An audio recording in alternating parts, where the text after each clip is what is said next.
Jim in Corpus Christi, Texas, listening on TuneIn Radio. Hey, Jim, what's up? Yeah, I just wanted to call in, playing devil's advocate regarding the FISA, SOPA, SEPA, Big Brother, and all these actions that are going on. Sure. Well, you know, what does the devil have to say? There's always been oppression by, powers. And we created this thing called the Constitution that provided separation of powers as an experiment in democracy. Like any experiment, you do have to take into account, changes. We have amendments, right? And we have to, but we have to avoid, observational bias and adjust for things. But oppression isn't going to change. It's always going to be around. There's always going to be spying. Secret societies have always existed. People have always found the need to communicate secretly. And I don't think that's going to have to change. Now, technology, with the Internet especially, has not only improved communication where people can communicate globally, peer-to-peer, not just by, radio and television like with, the first or the last 50 years of America. But now with this new century, people can communicate all over the world.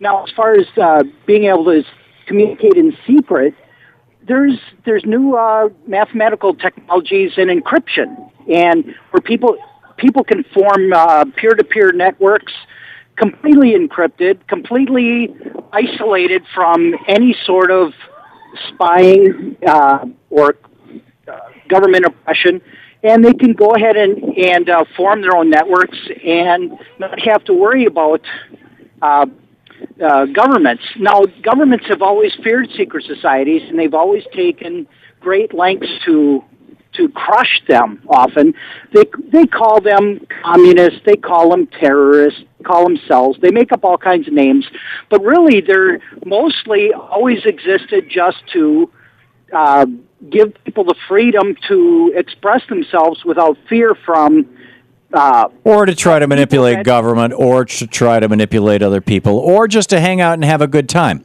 But I don't get your point, Jim. What's your point? Are you saying that you're not worried about, you have no concern about the National Security Agency hiring a large corporation owned by a multinational, transnational corporation, keeping track of every single phone call you make, to whom and when?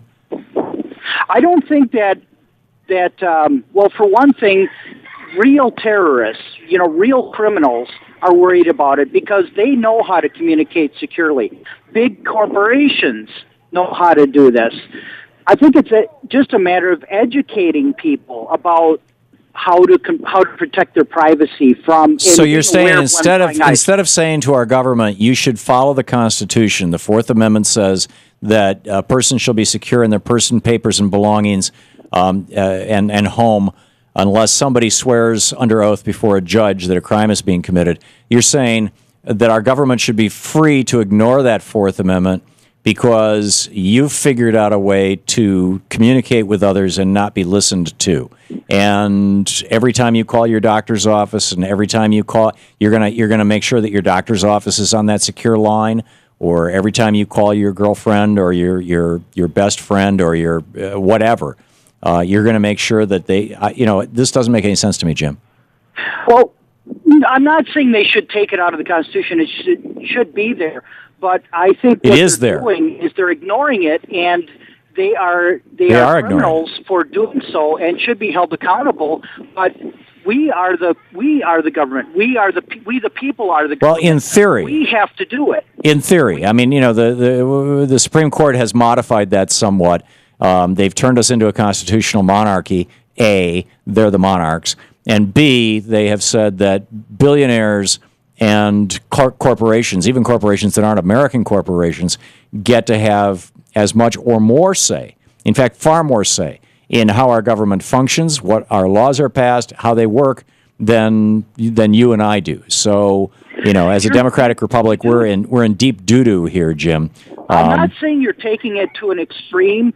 I just think you're a little naive, Tom. I mean, in the sense that I was where you're at 10 years ago, and I saw this all happening, and I'm sure you did too, but did anybody do anything about it? No.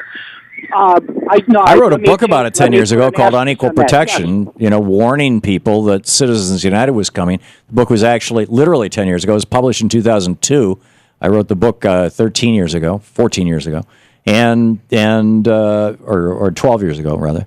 And in on equal protection, I laid out how the Supreme Court did this takeover in 1803, how they then started coming up with this corporate personhood doctrine after the Civil War, how they started promoting it in a series of tax decisions on behalf of the railroads through the 1880s and the 1890s, and then how the Powell Court, or the Rehnquist Court ultimately started really promoting this seriously in the 70s, 80s, and 90s, as with once Lewis Powell got on the court, and I basically predicted Citizens United. Now, after Citizens United, I rewrote the book, and it's been re-released in a new edition. On equal protection. In fact, we came out with a new subtitle, but I've been talking about this for a long time and yelling about it, and as a consequence, not so much of what I've done, but concordant with what I've done, there are activists all over this country who are rising up to do something about it. You'll find most of them who are concerned with this issue over at movetoamend.org, and you can create. You're in Corpus Christi, Texas. You can create a local chapter.